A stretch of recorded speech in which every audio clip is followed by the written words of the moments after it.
नमस्कार दोस्तों, my digital पाठशाला में आपका स्वागत है। आज की इस वीडियो में हम द्विघातीय समीकरणों के सवालों को हल करना सीखेंगे। यह सवाल हमने कक्षा 10वीं के प्रश्नावली 4.2 से लेके हल करेंगे। इसमें प्रश्न क्रमांक 1 लिखा हुआ था, गुणनखंड विधि से निम्न द्विघात समीकरणों के मूल ज्ञात कीजिए।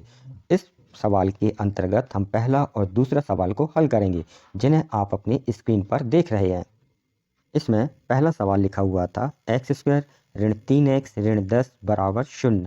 इस सवाल को हल करते समय हमें ऐसी दो संख्याएं ज्ञात करना है जिनका गुणनफल करने पर 10 आए, उनको जोड़ने या घटाने पर 3 आए।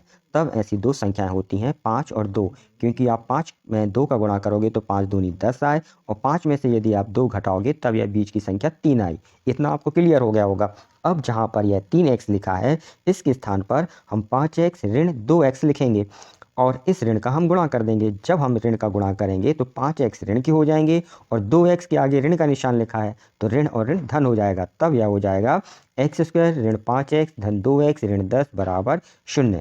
अब जो ये आगे की दो संख्याएं हैं, इनमें जो भी चीज़ कॉमन है या उभयनिष्ठ है उसे हम कॉमन ले लेंगे।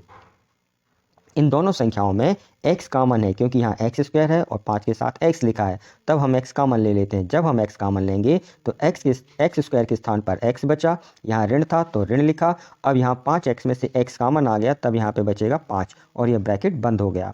यहाँ पे 2x ऋण 10 लिखा है, इन दोनों में से 2 हम कॉमन ले सकते हैं, क्योंकि 2 यहाँ पे है x के साथ, और 10 को हम 2 गुणे 5 लिख सकते हैं। तब हमने यहाँ प्लस के स्थान पर प्लस लिखा। 2 जब हमने कॉमन लिया तब यहाँ पे x बचा, यह ऋण था। 10 में से 2 कॉमन लिए तब यहाँ पे 5 बचे बराबर 0। यहाँ पर यह दोनों ब्रैकेट समान है, एक से है, x ऋण 5 है, यहाँ भी x ऋण 5 है। तब इन दोनों में से हम किसी एक ब्रैकेट को लिख लेंगे। तब हमने x ऋण 5 लिखा। अब जो संख्या ये ब्रैकेट के बाहर लिखी थी, जैसे यहाँ x लिखा है, यहाँ धन 2 लिखे हैं, इनको हम अगले ब्रैकेट में लिख देंगे। तब यह हो जाएंगे x धन 2 बराबर 0। अब हम इसमें से x के मानों को ज्ञात करेंगे। तब हम पहले x ऋण 5 बराबर 0 लिखते हैं। जब हम x ऋण 5 बराबर 0 लिखेंगे तो x का मान ज्ञात करने के लिए हम 5 का पक्षांतर कर देंगे, तब यह धन के हो जाएंगे, तो x बराबर हुए 5। इसी प्रकार x धन 2 बराबर 0 लिखा। x का मान ज्ञात करना है तो हम 2 का पक्ष बदल देंगे। जब हम पक्ष बदलेंगे, इस पक्ष में यह धन के हैं, दूसरे पक्ष में ऋण के हो जाएंगे, तब यह हो जाएंगे x बराबर ऋण 2। तब यह x के दो मान ज्ञात हो जाएंगे, एक x बराबर 5 और दूसरा मान होगा ऋण 2। इसके उत्तर में हम लिख सकते हैं, अतः x बराबर 5 और x बराबर ऋण 2 समीकरण x² ऋण 3x ऋण 10 बराबर 0 के दो मूल हैं। यह इस सवाल का उत्तर हुआ।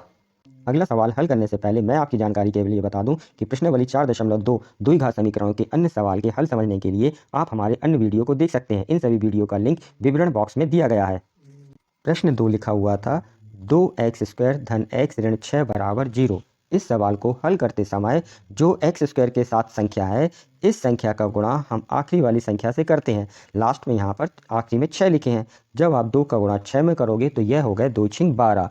अब यहाँ पे 6 के स्थान पे आप 12 मान के चलें, लिखना नहीं है, ना ये सवाल में लिखे जाएंगे, सिर्फ कैलकुलेशन के लिए यहाँ पे 12 मान है।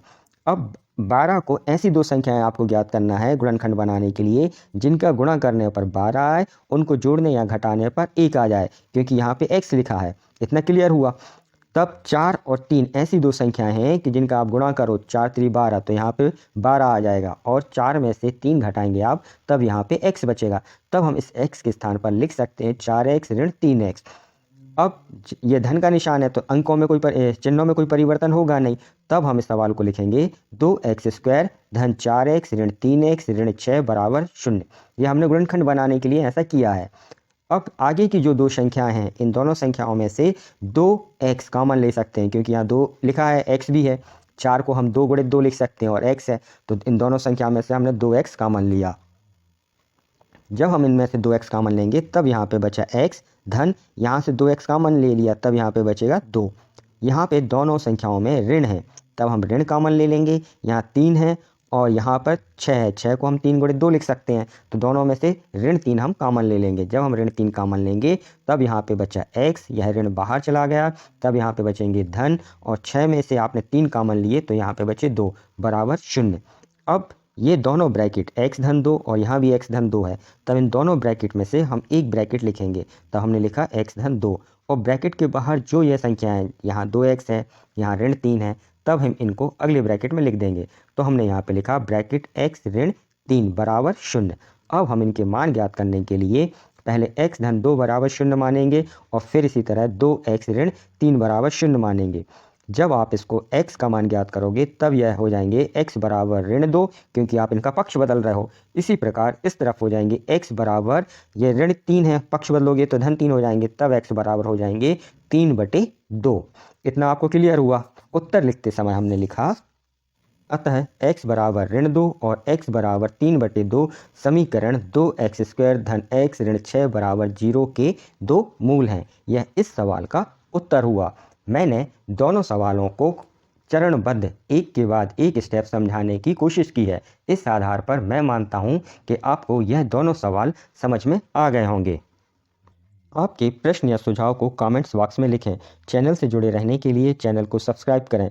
सवाल समझ में आया हो तो वीडियो को लाइक करें। सवाल को समझने में कठिनाई गई हो तो उसे कमेंट्स बॉक्स में अवश्य लिखें।